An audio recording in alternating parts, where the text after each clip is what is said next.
खबरें मिल रही है सर, क्या अपडेट आपके पास? कब तक मंत्रिमंडल का गठन हो सकता है? दिल्ली में मंथन हो रहा है। देखिए 22 और 23 को तो भारतीय जनता पार्टी की बड़ी बैठक है और इस बैठक में तमाम सारे नेता, प्रदेश अध्यक्ष, अलग अलग स्टेट के भी वहां पहुंचे हैं और जहां मुख्यमंत्री हैं वो भी उस बैठक में शामिल होने पहुंच रहे हैं। भारतीय जनता पार्टी शासित जहां राज्य है उनके मुख्यमंत्री भी, इसके अलावा राष्ट्रीय महामंत्री है, मोर्चा के लोग हैं। तो ये तो एक राष्ट्रीय बैठक की बात है, लेकिन जाहिर सी बात है कि 2 दिन यदि बैठक चलेगी तो मंत्रिमंडल का विस्तार कम से कम इस बीच नहीं होगा। तो बहुत ज्यादा संभावना इसकी है कि 23 की शाम को या 24 की सुबह मंत्रिमंडल का विस्तार हो जाएगा। कल भी रात को प्रदेश अध्यक्ष वी.डी. शर्मा, हितानंद शर्मा, शिव प्रकाश जी, डॉक्टर मोहन यादव जो मध्य प्रदेश के मुख्यमंत्री है, सभी के बीच में चर्चा हुई और आज तस्वीरें देखिएगा कि अलग अलग तस्वीरें आई है। एक तो प्रधानमंत्री से मुलाकात की है डॉक्टर मोहन यादव ने और दूसरा अमित शाह थे। तो अमित शाह से जब मुलाकात हुई होगी तो संभावना ये जाहिर की जा सकती है कि जो सूची तैयार हुई होगी कुछ नामों पर हो सकता है कि उनसे भी बात हुई हो, यानी लगभग चीजें तय है। जैसे हम कह रहे हैं कि कुछ पुराने चेहरों को मौका मिल रहा है, इस बात की पुष्टि इससे भी होती है। हमने देखा कि छत्तीसगढ़ में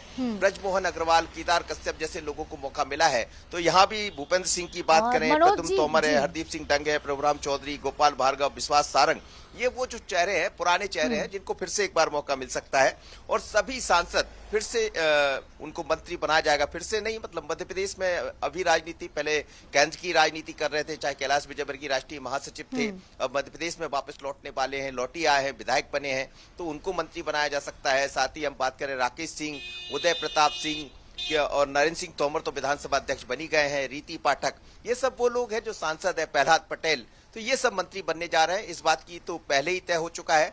कुछ नए चेहरों में हम बात करते हैं तो प्रदीप लारिया है, शैलेंद्र जैन है, अशोक रोहाणी है, अंदर सिंह कंसाना है, रमेश मेंदोला, दिलीप सिंह परिहार है, ये सब वो चेहरे जिन्हें मौका मिलेगा। और महिलाओं की यदि हम बात करते हैं तो संपतिया उइके है, मालिनी गौड़ है, कृष्णा गौर है, ये सब वो नाम है जिनको मौका मिलने जा रहा है, जो मेरे पास खबर है। तो आने वाले मुझे लगता है कि आज देर शाम तक लगभग सूची तय हो जाएगी। हालांकि सूची ये वो है जो हमें चर्चा में पता लगी है, लेकिन ये मानकर चलिएगा कि केंद्रीय नेतृत्व भी अंतिम फैसला लेगा। इसमें कुछ नाम जुड़ सकते हैं और कुछ कट सकते हैं। जी बिल्कुल मनोज जी, लेकिन जिस तरीके से हमने छत्तीसगढ़ में देखा कि चौंकाने वाले सीएम का चेहरा 3 राज्यों में देखने को मिला है मनोज जी, उस तरीके से कैबिनेट भी बेहद चौंकाने वाला छत्तीसगढ़ में रहा। 5 ऐसे विधायक मंत्री बनाए गए जो पहली बार के विधायक थे और पहली बार मंत्री बन गए। तो क्या कुछ इस तरीके का समीकरण मध्य प्रदेश में भी दिख सकता है? देखिए जातिगत समीकरण उसमें दिखाई देंगे और पहली बार तो मुझे उम्मीद कम है। जैसी मेरे पास खबरें हैं कि पहली बार के किसी विधायक को मौका मिलेगा, एक आध किसी को मिल जाए तो ये बात अलग है।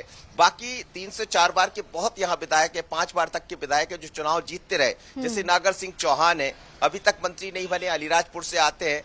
भारतीय जनता पार्टी आसपास से देखे तो अलीराजपुर चुनाव जीती है, झाबुआ निर्मला भूरिया चुनाव जीती है। तो नागर सिंह की बड़ी तेजी से चर्चा है, क्योंकि संपत्तिया हुई को ऐसा कहा जा रहा है कि निर्मला या संपत्तिया में से किसी एक को बनना है। तो संपत्तिया के बहुत ज्यादा चांस नजर आते हैं, निर्मला का नाम भी उसमें शामिल है। या हम बात करें ओम प्रकाश धुर्वे, वो भी एसटी उससे ही आते हैं, तो उनका नाम हो सकता है। तुलसीराम सिलावट जो वरिष्ठ मंत्री पहले भी रहे हैं और 80 वर्ष से आते हैं, तो उनका नाम तो लगभग तय माना जा रहा है। तो ठीक है मनोज जी, ठीक है, नजर बना के रखिएगा, आपसे अपडेट आगे भी लेंगे। तो मंत्रिमंडल का विस्तार जल्द ही हो सकता है और खबरें मिल रही जिस तरीके से हमारे एग्जीक्यूटिव एडिटर बता रहे थे कि हो सकता है कि 1 से 2 दिन में इन नामों की घोषणा भी हो जाए।